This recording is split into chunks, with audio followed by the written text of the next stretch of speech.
Friends, இந்த வீடியோவில் தமிழ்லேருந்து ஒரு 50 கொஸ்டின்ஸ் வந்து பார்ப்போம். விழலுக்கு இறைத்த நீர் போல இவ்வுவமை விளக்கும் பொருள் யாது அப்படிங்கிறாங்க. விழலுக்கு இறைத்த நீர் போல அப்படின்னா அது வந்து ஒரு பயனற்ற செயல் அப்படிங்கிறாங்க.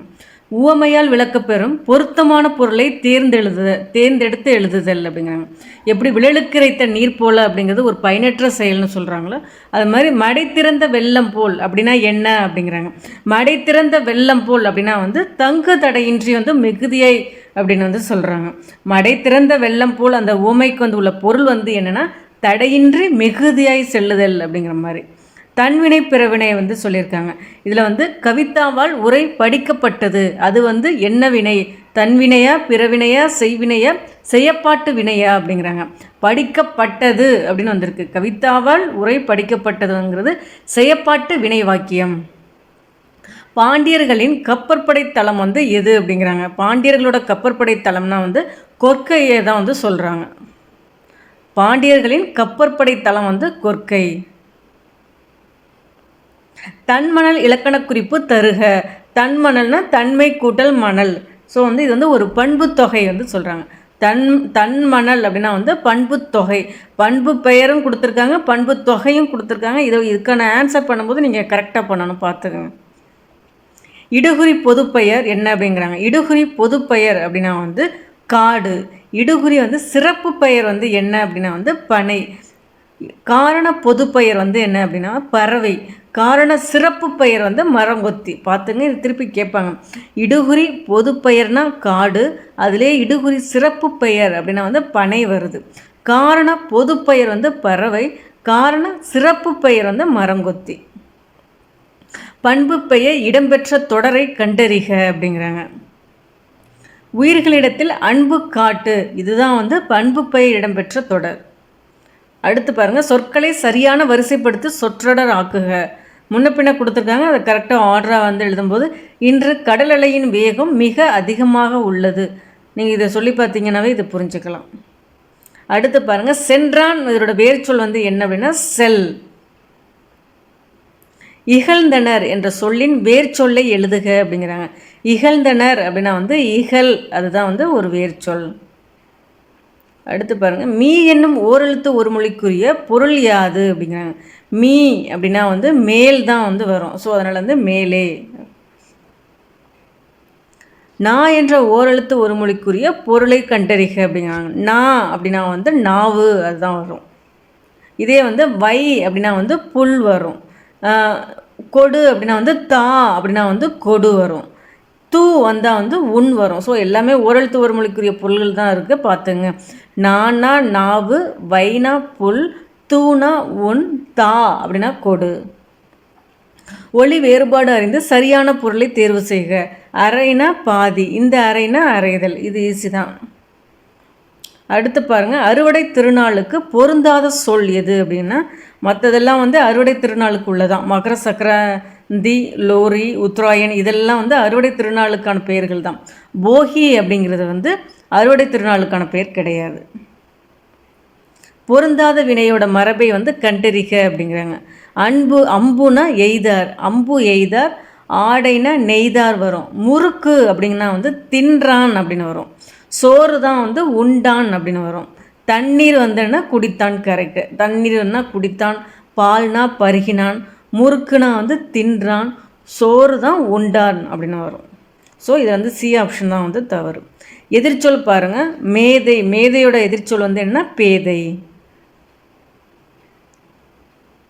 புனையினும் புல்லென்னும் நட்பு. இதில் புல் என்பதற்கு பொருத்தமான எதிர்ச்சொல் வந்து தேர்வு செய்க அப்படிங்கிறாங்க. புல் அப்படின்னா வந்து அவருக்கு எதிர்ச்சொல் தான் வந்து மேலான. நல்லா நோட் பண்ணிக்கோங்க.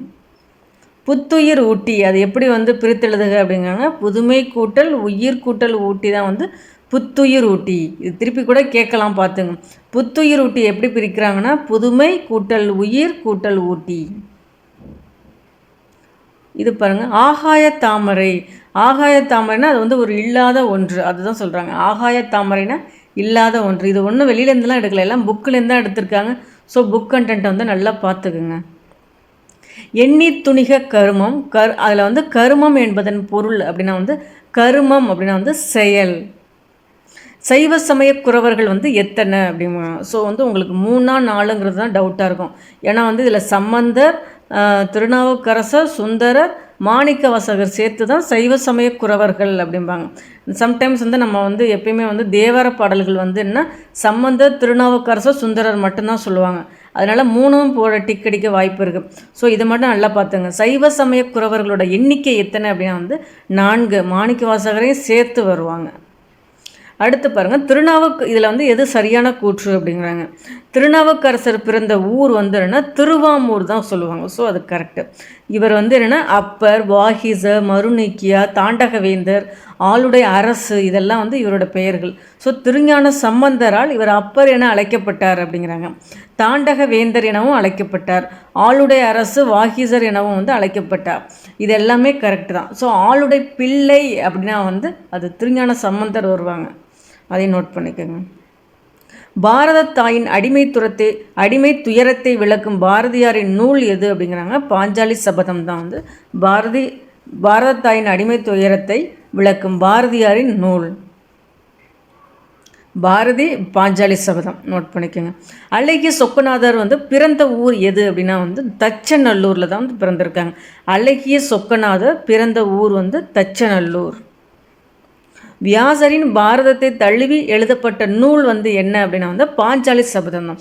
இப்போ தான் பார்த்தோம், பாரதியார் தான் பாஞ்சாலி சபதத்தை எழுதுனது பார்த்தோம். அவர் எதை தழுவி எழுதியிருக்கார் அப்படின்னா வியாசரின் பாரதத்தை தழுவி.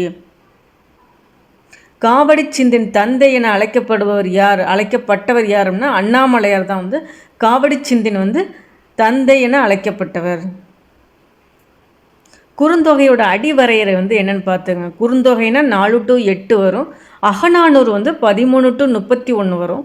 நற்றிணை வந்து 9 to 12 வரும். குறுந்தொகையின் அடிவரையர் வந்து நமக்கான கேள்வி. அதுக்கு ஆன்சர் வந்து 4 to 8. தண்டமிழ் ஆசான் என்ற இளங்கோவடிகள் யாரை பாராட்டியுள்ளார் அப்படிங்கிறாங்க. தண்டமிழ் ஆசான் என்ற இளங்கோவடிகள் வந்து சீத்தலை சாத்தனாரை தான் வந்து பாராட்டியிருப்பாங்க. பொருத்தமான அறிஞர் பொருள்கள்லாம் நல்லா பார்த்துக்குங்க. இதில் வந்து வெறுக்கை, இதில் வந்து இதுக்குள்ளேயே தான் வந்து ஆன்சர்ஸை வந்து இது பண்ணியிருக்காங்க, இன்டர்சேஞ்சிங் பண்ணியிருக்காங்க. வெறுக்கை அப்படின்னா வந்து செல்வம் வரும். ஓசுனர் அப்படின்னா எண்ணெய் விற்போர் வருவார். பாசவர்ங்கிறது வெற்றிலை விற்போர் கரெக்டு. காருகர் அப்படின்னா வந்து நெய்பவர். ஸோ பொருள்கள் வந்து இந்த ஆப்ஷனுக்குள்ளேயே தான் வந்து மாற்றி மாற்றி கொடுத்துருக்காங்க, பார்த்துக்குங்க. ஸோ நமக்கான கேள்வியிலேருந்து கரெக்டான பொருள் எது அப்படின்னு கேட்டிருக்காங்க. பாசவர் அப்படின்னா வந்து வெற்றிலை விற்போர். பொன்னும் துகிரும் முத்தும் மன்னிய மாமலை பயந்த காமரும் மணியும் என தொடங்கும் பாடல் இடம்பெற்றுள்ள நூல் எது அப்படின்னு கேட்குறாங்க. புறநானூறு தான். நற்றிணை, பரிபாடல், கலித்தொகை, 10 பாட்டு. இதில் வந்து என்ன வந்து பொருத்தம் இல்லாததுன்னா மற்றதெல்லாம் வந்து 8 தொகை நூல் வந்து இது வந்து 10 பாட்டு அப்படிங்கிறது வந்து கொஞ்சம் ஆடாக இருக்குது, பார்த்துக்கோங்க. நற்றிணை, கலித்தொகை, பரிபாடல்லாம் 8 தொகை நூல். 10 பாட்டுங்கிறது அது தனி. சங்க இலக்கிய நூல்கள்னால் 8 தொகை 10 பாட்டு தான் வந்து சொல்லுவாங்க. கல்வி அழகே அழகு என்றும் கல்வி கரையில் கற்பவ நாள் சில என்றும் கூறும் நூல் எது அப்படின்னா நாலடியார் அப்படிங்கிறாங்க. நாலடியார் அப்படின்னா வந்து வேளாண் வேதம் வந்து சொல்லுவாங்க. நாலடி 400 வந்து சொல்லுவாங்க. அடுத்து குட்டி திருக்குறள்னாலும் நாலடியார் தான் சொல்லுவாங்க. இது வந்து 14 கீழ்கணக்கு நூல்கள் வந்து இதுவும் ஒன்று. 14 கீழ்கணக்கு நூல்கள்னாவே 11 நூல்கள் அறநூல்கள் அப்படிம்பாங்க. 6 நூல்கள் வந்து அகநூல்கள் அப்படிம்பாங்க. ஒரு நூல் தான் வந்துன்னா புறநூல் அப்படிம்பாங்க. அதுவும் வந்துன்னா களவழி 40 இருக்குது பார்த்தீங்களா, அதை தான் புறநூல் அப்படிம்பாங்க. அது வந்துன்னா பொய்கையார் வந்து எழுதியிருப்பார். ஆழ்வார் கிடையாது, பொய்கையார் தான் வந்து அந்த களவழி 40 வந்து எழுதியிருப்பாங்க. ஸோ நமக்கு வந்து என்ன கேள்வி, நாலடியார்னால் வந்து கல்விக்கரையில் கற்பவன் ஆள் சில என கூறும் நூல் வந்து என்னன்னா நாலடியார். நாலடியாருக்கு வேளாண் வேதம்ங்கிற பேரும் வந்து இருக்குது, அதை கேட்டிருக்காங்க. இது வந்து 14 கீழ்கணக்கு நூல்களில் ஒன்று. இது வந்து அறநூல். பொன் திறந்து கொண்டு புகவா நல்கினாள். இது வந்துன்னா இதில் நீங்கள் ஒன்று தெரிஞ்சுக்க வேண்டியது என்ன, பொன் திறந்து கொண்டு புகவா நல்கினாள் அப்படிங்கிறது என்னன்னா பழமொழி 400. அதில் புகவா அப்படிங்கிறது தான் வந்து உணவு. முதுமொழி, இது ஒரு ரிப்பீட்டட் கொஸ்டின். முதுமொழி காஞ்சி என்ற நூலுக்கு வழங்கப்பெறும் வேறு பெயர் என்ன அப்படிங்கிறாங்க. முதுமொழி காஞ்சினா அறவுரை கோவை அப்படிங்கிறாங்க. பொம்மல் என்பதன் பொருள் வந்து சோறு. திருக்குறள் மூலத்தை முதலில் அச்சிட்டவர் யார் அப்படின்னா வந்து தஞ்சை வந்து ஞானப்பிரகாசம் தான். சம்டைம்ஸ் வந்து இயர் கேட்குறாங்க. 1812ஆம் ஆண்டு.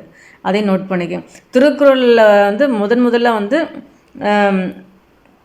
மணக்குடவரோட உரை தான் வந்து முதல்ல உரை எழுதியவர் யார் அப்படின்னா வந்து மணக்குடவர் தான் வந்து சொல்லுவாங்க. அதில் வந்து சிறந்த உரை அப்படின்னா வந்து பரிமேல் அழகரோட உரை தான் வந்து சொல்லுவாங்க. இதில் நமக்கான கேள்வி என்ன, திருக்குறள் மூலத்தை முதலில் அச்சிட்டவர் அப்படின்னா வந்து தஞ்சை ஞானப்பிரகாசம். ஏன்னா பரிமேல் அழகரையும் வந்து கொடுத்துருக்காங்க, நம்மளை வந்து கொஞ்சம் குழப்பறதுக்காக கொடுத்த ஆப்ஷன் தான் பரிமேல் அழகர், அதையும் பார்த்துக்குங்க. அவரோட உரை தான் வந்து சிறந்த உரைன்னு வந்து சொல்லியிருப்பாங்க. ஓடையிலே ஊறுகின்ற தீஞ்சுவை தண்ணீரே உகந்த தண்ணீர் இடமிழந்து சுகந்த மணமலரே, இந்த பாடல் என்று இறைவனின் திரு அடிகளை பாடியவர் யார் அப்படின்னா வந்து ராமலிங்க அடிகள் அப்படின்னு சொல்கிறாங்க. ஓடையிலே ஊறுகின்ற தீஞ்சுவை தண்ணீரே உகந்த தண்ணீர் இடைமலர்ந்த சுகந்த மணமலரே, இது யாரோடது, ராமலிங்க அடிகள். இது பாருங்க, காலை மாலை உலாவி நிதம், இது வந்து கவிமணியோடது. மீதூன் விரும்பில் ஔவையார், திடம்பட மெய்ஞானம் சேரவும் மாட்டார் வந்து திருமூலர், மருந்தென வேண்டாவும் யாக்கைக்கு வந்துன்னா திருவள்ளுவர். இது தனித்தனியாகவும் கேட்கலாம், அவங்க பொறுத்துக்காகவே 4 கொஸ்டின் கொடுத்துட்டாங்க, பார்த்துக்குங்க. ரோமானியருக்கும் தமிழருக்கும் இடையே நடந்த வணிக தொடர்பை உறுதிப்படுத்தும் அகழாய்வு அப்படின்னா வந்து அரிக்கமேடு வந்து சொல்கிறாங்க. ரோமானியருக்கும் தமிழருக்கும் இடையே நடந்த வணிக தொடர்பை உறுதிப்படுத்தும் அகழ்வாய்வு நடந்த இடம் அப்படின்னா வந்து அரிக்கமேடு. இதே வந்து முதுமக்கள் தாளிகள் அப்படின்னு வந்துட்டாவே நீங்கள் வந்து ஆதிச்சநல்லூர் தான் போடணும். ஆரப்பாளையம் ராசப்பாளையம் என்று ஊர் பெயர்களுடன் பாளையத்தை சேர்த்து வழங்கிய மன்னர்கள் வந்து யார் அப்படின்னா நாயக்கர்கள் தான். காமராஜரை கல்விக்கண் திறந்தவர் என்று மனதார பாராட்டியவர் யார் அப்படின்னா வந்து தந்தை பெரியார் தான் வந்து மனதார பாராட்டியிருப்பாங்க. காமராஜரை கல்விக்கண் திறந்தவர் என்று மனதார பாராட்டியவர் வந்து தந்தை பெரியார். வீரமா முனிவர் வந்து தமிழ் எழுத்துக்களின் எந்த வடிவத்தை வந்து திருத்தி எழுதி சீர்திருத்தம் மேற்கொண்டார்? வரி வடிவம். புள்ளிகளால் ஏற்பட்ட குழப்பத்தை வந்து நீக்கியவர்னு கூட நம்ம சொல்லுவோம் வீரமா முனிவர். அதனால தான் சொல்கிறாங்க அவர் வந்து எந்த வடிவத்தை வந்து சீர்திருத்தம் பண்ணார் அப்படின்னா வந்து வரி வடிவத்தை வந்து தான் வந்து எழுத்து சீர்திருத்தம் வந்து மேற்கொண்டார். துரைமாணிக்கம் என்பது எவரின் இயற்பெயர் அப்படிங்கிறாங்க. துரைமாணிக்கத்தைனா பாவலரேறு பெருஞ்சித்திரனாரோட இயற்பெயர் தான் வந்து துரைமாணிக்கம். திராவிடம் என்ற சொல்லை இடைக்காலத்தில் வந்து முதலாக குறிப்பிட்டவர் யாருன்னா குமரிலப்பட்டர். ஹால்டுவெல் வந்து அதை பயன்பாட்டுக்கு கொண்டு வந்தவர் அப்படிம்பாங்க. திராவிடர் என்னும் சொல்லை முதலில் குறிப்பிட்டவர் வந்து குமரிலப்பட்டர், அதை பயன்பாட்டுக்கு கொண்டு வந்தவர் வந்து ஹால்டுவெல். சமண மதத்தில் சில சிற்பங்கள் வந்து என்ன அளவுக்கு மீறிய உயரமும் வருமானம் உடையவனாக காண கிடைக்கின்றன அப்படிங்கிறாங்க. உண்மை சுடும் அப்படின்னா வந்து ஜெயகாந்தன், கலைக்க முடியாத ஒப்பனைகள் வந்து வண்ணதாசன், பாலைப்புறா வந்து சமுத்திரம், இரவின் அறுவடை வந்து புவியரசு. எல்லாம் புக் கண்டென்ட்டை பார்த்துங்க. உண்மை சுடும் வந்து ஜெயகாந்தன், கலைக்க முடியாத ஒப்பனைகள் வண்ணதாசன், பாலைப்புறா சமுத்திரம், இரவின் அறுவடை வந்து புவியரசு. தமிழ் பல்கலைக்கழகத்தின் தமிழெண்ணை விருது பெற்றவர் வந்து அப்துல் ரஹ்மான். இது ஒரு ரிப்பீட்டட் கொஸ்டின் பார்த்துங்க. வாணிதாசன் அவர்களுக்கு பிரெஞ்சு அரசு கொடுத்த விருது வந்து செவாலியர் விருது. திராவிட நாட்டின் வானம்பாடி என்று பாராட்ட பெற்றவர் வந்து முடியரசன். திராவிட நாட்டின் வானம்பாடி என்று பாராட்ட பெற்றவர் வந்து முடியரசன். மருதகாசி வந்து திரைக்கவி திலகன் கூட வந்து சொல்லுவாங்க. தமிழகத்தின் முதல் அரசவை கவிஞராக விளங்கியவர் யார் அப்படின்னா வந்து நாமக்கல் ராமலிங்கனார் தான் வந்து முதல் அரசவை கவிஞர் அப்படிம்பாங்க. இதே கடைசி அப்படின்னா வந்து கண்ணதாசன் தான் வருவாங்க. கடைசி அரசவை கவிஞராக விளங்கியவர் வந்து கண்ணதாசன். ஓகே ஃப்ரெண்ட்ஸ், இதில் 50 வந்து பார்த்துருக்கோம். பிடிச்சிருந்தால் லைக் பண்ணுங்கள், உங்கள் ஃப்ரெண்ட்ஸுங்க